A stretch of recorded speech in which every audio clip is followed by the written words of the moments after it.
Venimos hablando ya y ha aparecido también en varios titulares, en varias revistas que hacen referencia a trombosis y COVID. La verdad que se viene tratando hace bastante tiempo, se viene charlando en varios lugares y últimamente en algunos lugares nos asustamos un poco, ¿no? Porque escuchamos que contraer COVID-19 aumenta las probabilidades de desarrollar una trombosis. Ajá. Esta afección que todos los años causa al menos una, escuchen esto, de cada 4 muertes a nivel mundial. Claro, porque uno dice trombosis. ¿Qué es lo que es una trombosis? Es un trombo, es un coágulo que tapa una arteria. Sí. Un ACV, que hay dos tipos, sí. el isquémico y el producido por una trombosis, como es una de las causas del ACV. Sí, claro. Un infarto también puede ser una trombosis, que un coágulo tape una arteria. Sí. Así que por eso es que es causa principal de muerte. Y bueno, y se ha descubierto que en los casos del COVID, en muchas oportunidades ha tenido que ver con esto, con trombosis. Definitivamente. En línea está con nosotros el hematólogo, el doctor José Luis Fedele. Doctor, ¿qué tal? Buenos días, ¿cómo le va? Un gusto. Hola, buen día, ¿qué tal? ¿Cómo están? Muy bien, muy bien. Doctor, bueno, hablábamos un poco de esto, ¿no? De trombosis y COVID, estos riesgos, hablábamos un poco de números. La pregunta es, ¿se puede evitar esto? Bien, bueno, primero buenos días a todos, al equipo, a los oyentes. Sí, en relación, yo justo se había cortado la comunicación, así que no alcancé a escuchar la introducción que hicieron, pero la trombosis en los enfermos de COVID es un problema absolutamente frecuente. Tiene que ver con el mecanismo por el cual el COVID produce daño en muchos órganos y a nivel de la coagulación, COVID despierta una respuesta inflamatoria muy importante en el cuerpo y eso activa la coagulación. Por eso, uno de los puntos más importantes en los pacientes, sobre todo en los pacientes críticos, en los pacientes más enfermos, se ha visto que tienen una altísima incidencia de trombosis, aún en condiciones en las cuales se hace prevención, ¿no? Porque en los pacientes internados o en los pacientes, sobre todo en unidad de cuidados críticos, hoy día en la mayoría de los pacientes, aún sin COVID, se les aplica alguna medida de tromboprofilaxis.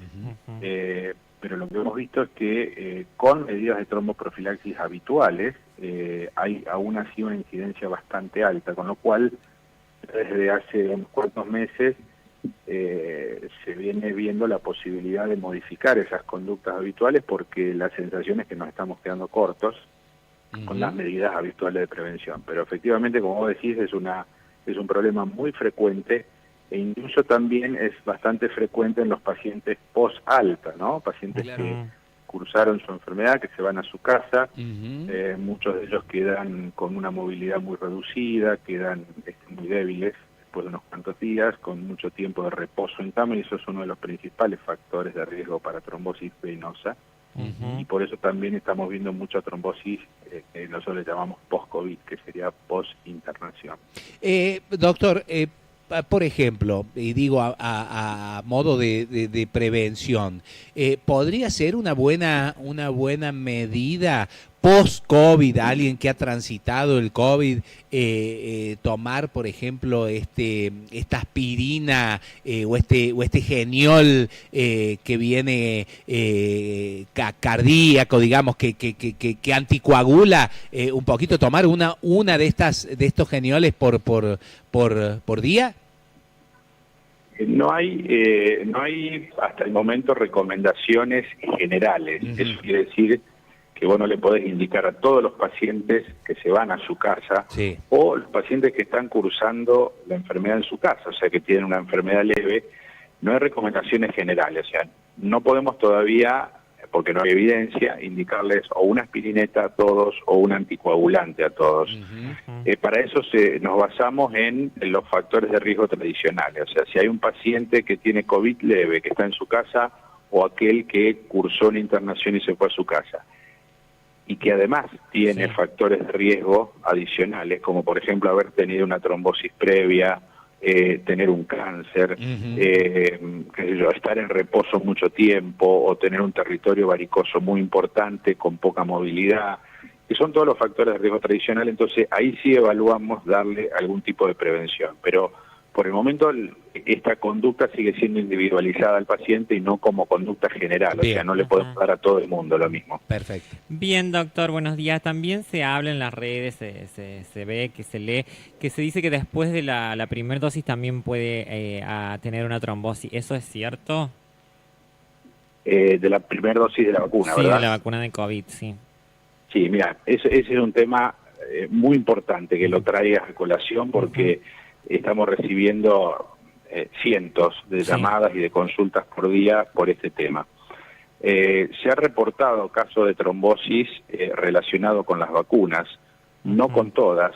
Lo que hay hasta el momento reportado es con la vacuna de AstraZeneca y con la vacuna de Janssen o Johnson & Johnson, que en el país no está disponible para uso general. Hay un protocolo en el cual la están probando, pero no para uso general. O sea que la que nos interesa a nosotros es la de Astra. Sí. Se han reportado casos de trombosis en sitios inusuales, trombosis en las venas del sistema nervioso central, trombosis en el lecho espláncnico, que son unas venas que están dentro de la panza, del abdomen. Sí. Y hay una incidencia bastante alta de afectación en mujeres jóvenes. Ahora, cuando uno analiza el número o la asociación de trombosis relacionada a vacuna, la incidencia es absolutamente baja, ¿sí? O sea que el riesgo es mínimo. En Europa, que es donde más se reportó y que es donde más se usó la vacuna de AstraZeneca, la incidencia va desde un caso en 250.000 vacunados a un caso en 1 millón de vacunados. Claro, depende de distintos grupos y las distintas poblaciones. Por lo tanto, si vos lo medís en términos de riesgo de trombosis, más allá de todos los otros problemas que genera el coronavirus, si vos lo medís estrictamente por riesgo de trombosis, un poco por lo que hablábamos al principio, la incidencia de trombosis en el paciente internado, hospitalizado y sobre todo en el paciente internado en unidad de cuidados críticos puede llegar a ser de hasta un 30 a un 40%, o sea, 3 a 4 pacientes cada 10 van a hacer una trombosis por la enfermedad. Entonces, si nosotros lo comparamos con el riesgo de trombosis de la vacuna, es infinitamente superior el problema con la enfermedad que con la vacuna. Entonces, las recomendaciones son que aún así, aún estos casos reportados, hay que vacunarse. El beneficio supera ampliamente cualquier riesgo. ¿Y se podría, doctor, dar como recomendación, por ejemplo, porque nada, pienso en qué información hacerle llegar a la audiencia para prevenir? Por ejemplo, en los casos de cirugía, se recomienda siempre rápidamente movilizar al paciente para evitar una trombosis. En este caso, ¿es similar? Es decir, si uno se vacuna o uno cursa el COVID, ¿es recomendable mantenerse en movimiento y no quedarse tanto tiempo en reposo? ¿Podría aplicarse esto también para el caso del COVID o de la vacuna como recomendación, el movilizarse?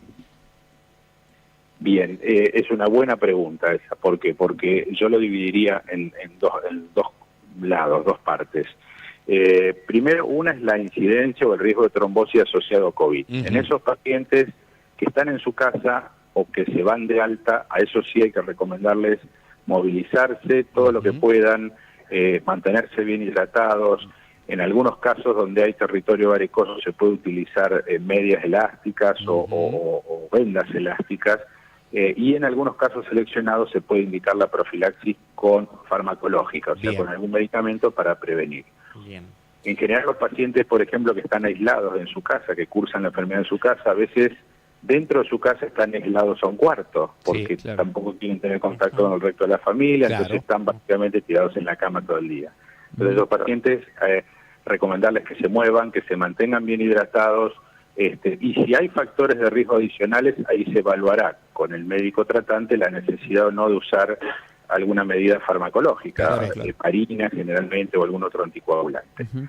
Ahora, para los pacientes vacunados, no ocurre lo mismo porque en realidad el mecanismo de producción de la trombosis es diferente al mecanismo de la trombosis habitual, es un mecanismo inmunológico.